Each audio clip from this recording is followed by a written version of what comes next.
Eu tenho recebido muitas mensagens de pessoas que têm pedido para eu falar sobre o governo militar e falar sobre o que significa intervenção militar pacífica. Algumas pessoas estão inclusive me pressionando para explicar o porquê o governo militar é melhor. Eu não tenho condição de explicar por que o governo militar é melhor, eu não tenho condição de explicar se o governo militar foi realmente tão bom quanto algumas pessoas defendem, foi realmente tão ruim, porque eu não vivi aquele período. O que a gente tem é a história, e não só a história que a gente estuda, digamos, na escola, mas a história que está por fora daquilo. Eu tenho aqui na minha mão um trabalho que eu li, que eu vou recomendar para vocês, que é a Política Externa Brasileira no período de 1964 a 1979, do Eduardo Lucas de Vasconcelos Cruz. O Eduardo ele é mestrado em História, ele é bacharel em Relações Internacionais e bacharel em Direito. E ele fala muita coisa interessante sobre o governo militar que a gente não vê nos livros de história. Eu vou fazer aqui, digamos que, uma revisão crítica a respeito dos pontos positivos e os pontos negativos do governo militar, e hora nenhuma eu estou fazendo apologia ao governo militar, apologia à ditadura militar, né? Eu não estou fazendo apologia à tortura nem nada disso. Eu estou simplesmente buscando fatos históricos e comentando o meu ponto de vista em cima daquilo que eu li nesse trabalho do Eduardo Cruz e em cima daquilo que eu li a respeito de relações internacionais também. Então eu vou começar falando sobre os pontos positivos. O que alguns autores defendem como pontos positivos do governo militar. Gente, eu não estou falando de ditadura militar, aquilo que o Brasil viveu. Eu estou falando de um governo militar. O primeiro ponto positivo que é amplamente defendido é a preparação técnica que evitaria a existência de tiriricas e romários no governo. A preparação técnica dos militares. Para uma pessoa, pelo menos o modelo brasileiro de governo militar que a gente teve, para uma pessoa ser presidente, ela tinha que ser um general de 5 estrelas, teria que ser, digamos assim, o máximo dentro das Forças Armadas. É mais ou menos o que acontece no Vaticano, né? Para uma pessoa chegar a ser papa, ela tem que ser eleita internamente, não são os fiéis que elegem, tem uma eleição interna e só aqueles cardeais de altíssimo nível que têm condição de concorrer para ver quem vai ser o papa. A partir do momento que o cara é papa, é ele que administra. Isso é esse modelo pirâmide de administração, esse modelo que sempre tem o lá de cima que manda numa turminha aqui, que manda nessa turminha aqui, que manda nessa turminha daqui. Tecnicamente falando, se a gente pensar que a gente vai evitar de ter ignorantes que não entendem de economia, ignorantes que não entendem de política, eu sempre dou exemplo de tiriricas e romários, que são os expoentes máximos da ignorância política brasileira, mas você pode prestar atenção que tem políticos até hoje defendendo essa ideia de que o feijão subiu porque Dilma doou uma quantidade de feijão para Cuba. Então aí a gente vê que falta um pouquinho de conhecimento técnico. Então isso seria um ponto positivo do governo militar, evitar que esse tipo de ignorante tivesse no governo falando bobeira. Qual que seria outro ponto que é amplamente discutido? A velocidade nas decisões. O que acontece no governo hoje é que enquanto o legislativo quer, ele vai pirraçando o executivo, e o executivo às vezes tem propostas interessantes, propostas muito importantes para a população, mas o legislativo vai pirraçando, vai falando, eu não voto, eu não faço, eu troco nisso, eu só faço isso se fizer aquilo.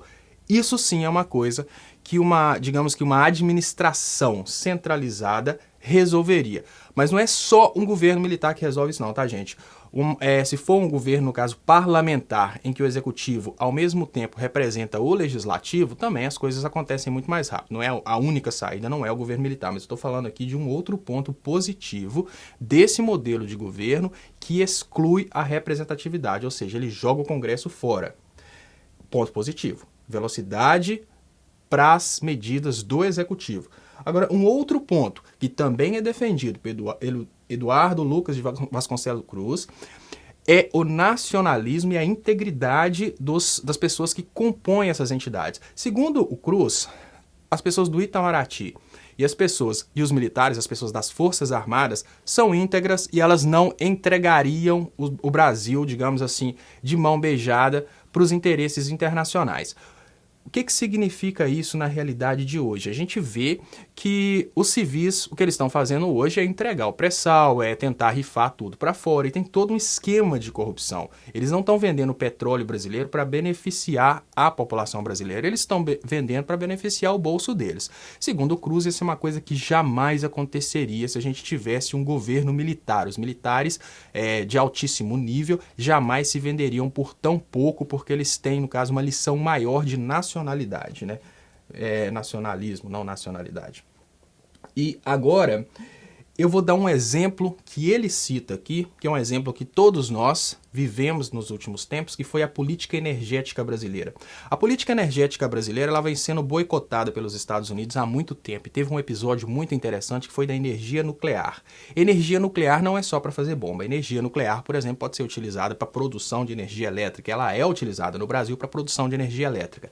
Quando o Brasil fez um pacto com a Alemanha de produção de energia nuclear, um pacto de tecnologia, os Estados Unidos fizeram tudo aquilo que eles puderam para cancelar o pacto. E o governo militar, por ter sido muito nacionalista, peitou e falou com a Alemanha, olha, se você cancelar o pacto de troca de informação a respeito de energia nuclear com o Brasil, todos os nossos negócios estão cancelados. Então foi assim que o governo militar conseguiu, através de peito firme, peitar os Estados Unidos e manter o Brasil dentro dos países que possuem o direito de exploração da tecnologia de produção de eletricidade a partir da energia nuclear. Outro exemplo interessante que aconteceu também no passado foi a questão da industrialização. Ideologias à parte, o que eu vou falar é o que ele fala. Chegou-se um certo momento em que os países de primeiro mundo tentaram frear a industrialização dos países de terceiro mundo usando o argumento do ambiental. Nesse momento, o governo brasileiro era o governo militar e ele bateu o peito e falou, inclusive, uma frase que ficou uma das mais conhecidas no mundo, que é a poluição é bem-vinda. Eles queriam que o Brasil parasse de se industrializar e se resumisse à produção de alimentos, a extrativismo, esse tipo de coisa, e o governo militar peitou e falou, não, nós vamos continuar o nosso processo de industrialização e não vem dar pitaco aqui no Brasil. Então isso são coisas que eu tirei aqui do Eduardo Cruz, recomendo essa leitura. E agora eu vou passar então para os pontos negativos do governo militar. O que se fala contra o governo militar?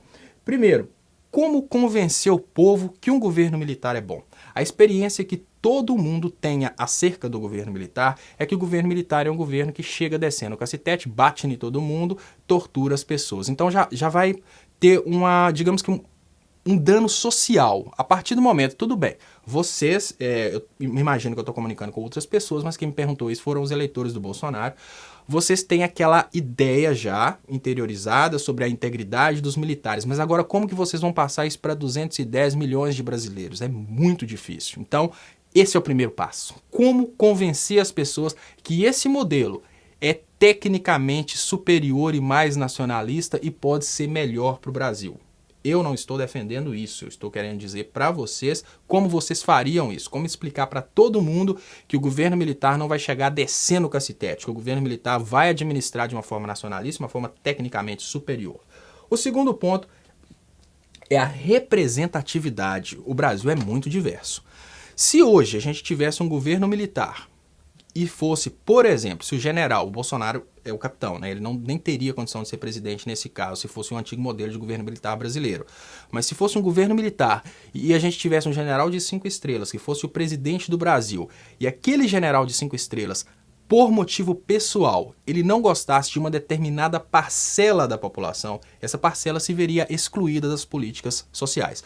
E a gente não precisa, imagino que de cara vocês imaginaram os homossexuais, mas a gente não precisa pensar exatamente nos homossexuais. O cara pode ter tido um trauma passado com baiano, aí ele pensa, eu não gosto de baiano, porque aquele baiano lá ficou com minha ex-namorada, e por isso eu vou boicotar tudo relacionado à Bahia. Sem representatividade, a gente precisa de ter, digamos assim, uma pessoa perfeita no poder, porque senão ela vai utilizar, digamos que o anterior, vai utilizar os preconceitos que ela tem para administrar, e nisso determinadas parcelas da população não vão ser representadas, É um ponto negativo.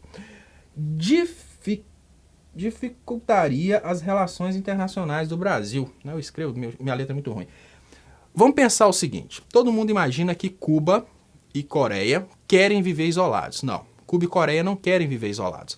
O fato de não existir lá uma democracia oficializada faz com que demais países tenham autoridade para boicotar esses países. Então, claro que Cuba gostaria de ter relações internacionais com outros países, mas digamos que o bloco Ocidente, liderado pelos Estados Unidos, pega e fala, Ninguém negocia com Cuba. Isso se chama embargo. Ninguém negocia com a Coreia. Essas são determinadas coisas que acontecem com países que abrem mão da democracia. A partir do momento que um país abre mão da democracia, os países democráticos têm a autoridade de boicotar aquele país, não fazer negócio com aquele país e exigir dos demais países que não façam negócio com aqueles países. O que eu quero explicar para vocês é que todo mundo tem criticado fortemente Cuba e Coreia, mas a implementação de uma ditadura no Brasil, não digo ditadura, o governo pode até ser bom, mas a implementação de um governo não democrático no Brasil poderia significar o isolamento, porque os países democráticos vão parar de fazer negócios com o Brasil utilizando o argumento da não existência da democracia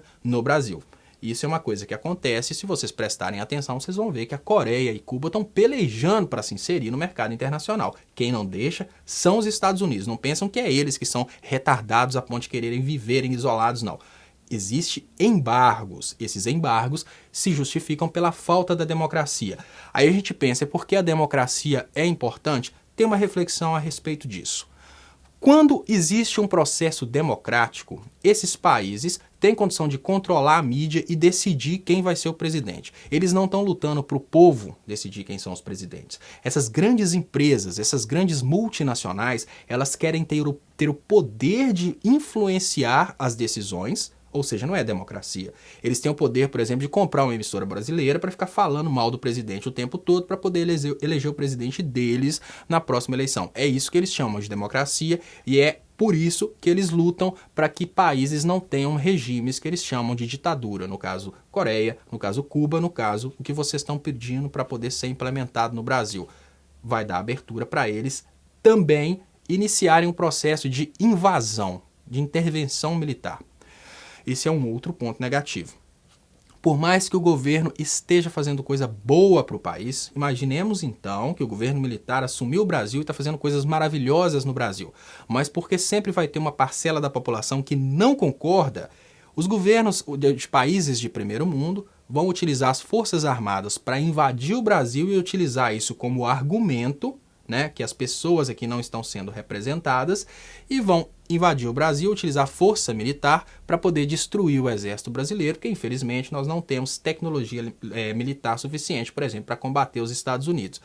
Então isso é dar, né, legitimidade para a interferência militar internacional. Eles vão poder entrar no Brasil, derrubar o governo militar e, mais uma vez, colocar o presidente deles. Gente, eu concluo e digo mais uma vez, eu não sou especialista da área, recomendo então, vou colocar o nome certinho para vocês em texto, que é o Eduardo Lucas de Vasconcelos Cruz. Eu acho que é uma leitura fascinante, vocês vão ter uma outra visão do governo militar. Eu não falo uma visão negativa não, porque o Eduardo, hora nenhuma, ele fala sobre as coisas ruins do governo militar. Ele fala exatamente sobre o peito forte do governo militar, que é a parte que vocês gostam, mas é muito importante também que vocês leiam sobre relações internacionais, Organização Internacional do Comércio, que são esses pilares das relações internacionais e que são os detalhes que impedem, né, que o Brasil entre nesse modelo de governo que vocês estão sugerindo. Muito obrigado, espero que tenha sido uma conversa esclarecedora e até mais.